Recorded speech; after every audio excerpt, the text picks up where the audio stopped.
Hello everyone, TFR का और भी कुछ मेमोरी बेस्ड क्वेश्चन हम यहाँ पे डिस्कस करेंगे। एक क्वेश्चन आया था न्यूक्लियर फिजिक्स से, सेल मॉडल से। क्या था क्वेश्चन, देखिए, the single particle energy difference between D orbital, ऐसा दो स्टेट गिवन था और पूछा गया था एनर्जी डिफरेंस ये दो स्टेट के लिए क्या होगा।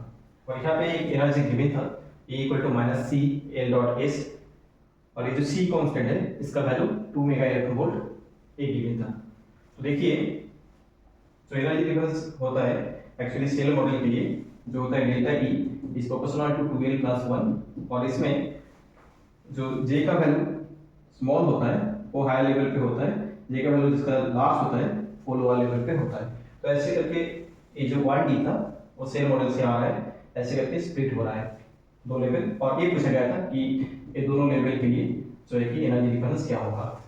यहाँ पे एल डॉट एस मैंने कैलकुलेट कर लिया। जैसे जे इक्वल क्या होता है एल प्लस एस, तो वहां से ये आ रहा है एल डॉट एस का value square minus L square minus square by 2। और यहाँ पे देखिए जे स्क्वायर को लिखा जा सकता है J of J plus 1, L square को लिखा जा सकता है L of L plus 1 square two, similarly S of S plus 1। और दो केस है, जे का वैल्यू एक जो है कि 3/2 और एक जो है जे इक्वल टू 5/2। दो केस के लिए एल डॉट एस का वैल्यू मैंने फाइंड आउट कर लिया, और एल का वैल्यू 2 है क्योंकि ये डी ऑर्बिटल बोला गया था।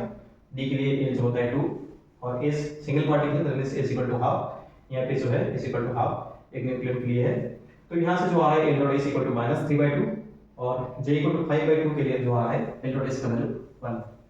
तो देखिए एनर्जी डिफरेंस क्या होगा, जे जो होता है एल प्लस एस, जे का वैल्यू होता है एल प्लस माइनस एस होता है। बट सेल मॉडल में से होता है कि जे का वैल्यू स्मॉल जो है वो हायर स्टेट को डिफाइन करता है, दैट मींस यहाँ पे जो पहला होगा एल माइनस एस और यहाँ पे जो यूज हो रहा है लोअर स्टेट में एल प्लस एस। ये दो डिफरेंस जो है ये आ रहा है, L dot S value different है दोनों के लिए। जे इक्वल टू 3/2 के लिए ये आ रहा है, 5/2 के लिए 1 आ रहा है, तो डिफरेंस करने से ये आ रहा है। और यहाँ पे सी का वैल्यू गिवन था 2 मेगा इलेक्ट्रॉन वोल्ट, तो ये कैलकुलेट करने से जो आ रहा है 5 मेगा इलेक्ट्रॉन वोल्ट। तो ऐसा क्वेश्चन पूछा गया था, तो फिर इसका रिजल्ट जो होगा 5 मेगा इलेक्ट्रॉन वोल्ट। एक क्वेश्चन पूछा गया था रैंडम वॉल से। ऐसा क्वेश्चन देखो क्या है, एक्चुअली यही स्टेटमेंट था तो उसका अकॉर्डिंग जो ऑप्शन होना चाहिए, ऑप्शन जो स्टूडेंट को लग रहा है कि ऐसा कुछ ऑप्शन था।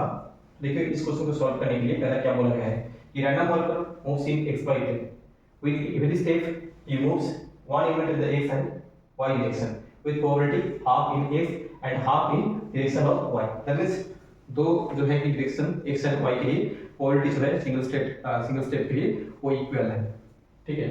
और जो बोला गया है कि if rn is the distance of the Volker from origin से स्टार्ट होके आफ्टर n स्टेप पे जो rn है वो डिस्टेंस है।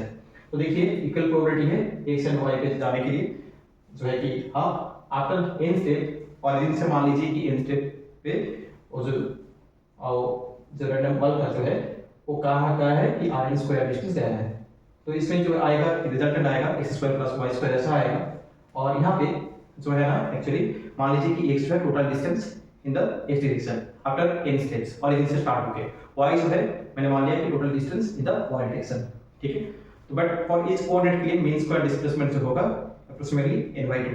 दैट मींस इस स्टेप के लिए जो इक्वल लाइकली ओकर हो रहा है both direction x and y direction. That means x² का जो average equal to n/2, y² का जो एवरेज आ रहा है n/2। दैट मींस r² का जो है वैल्यू क्या था, ये था, इसका एवरेज पहले आप कैलकुलेट कर लिए, जो मिल रहा है n आ रहा है। बट क्वेश्चन में पूछा गया था कि रूट मीन स्क्वायर, देखो क्वेश्चन में रूट मीन स्क्वायर पूछा गया था, तो दैट मींस क्या होगा rms equal to root n होना चाहिए। बट ये ऑप्शन जो मिला है इसमें कोई भी मैच नहीं हो रहा है। क्वेश्चन में मीन स्क्वायर पूछा गया है, दैट मींस जो है कि सेल्फ जो है कि rm स्क्वायर का एवरेज, तो आंसर जो होगा n। तो ये एक्चुअली ऑप्शन में है, ऑप्शन ए है, ठीक है। तो ये रूट मीन स्क्वायर पूछा गया है, तो दैट मींस इसका रिजल्ट होना चाहिए रूट ऑफ n। सिर्फ मीन स्क्वायर पूछा गया था, तो दैट मींस आंसर होगा n। एक्चुअली क्या पूछा गया था उसका अकॉर्डिंग उसका रिजल्ट होगा, बट इसका पॉसिबल जो है ऐसा है। तो आप लोगों को क्या लग रहा है क्वेश्चन में एक्चुअली क्या पूछा गया था, तो आप लोग कमेंट कर सकते हो। Thank you.